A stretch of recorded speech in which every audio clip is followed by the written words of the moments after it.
Hi, these topical talks gonna show you how to use iPhone storage for Notes app instead of iCloud.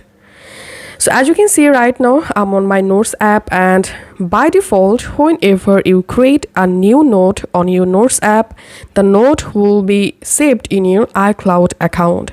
As you can see, here's this new note will be saved in my iCloud account. Now I will show you how you can easily change your Notes default storage from iCloud to iPhone storage.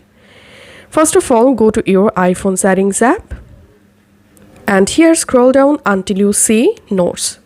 Tap on Notes, and here first of all you have to enable on my iPhone account option.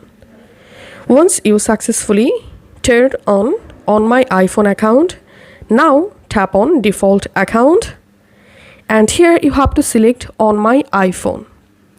Once you successfully selected, now relaunch your Notes app and create a new note, and now on all of your new note will be saved in your iPhone storage instead of iCloud.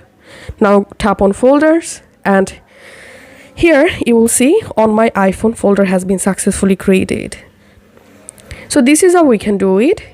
If this video helped you out, please leave a like and leave a comment down below. Thank you for watching.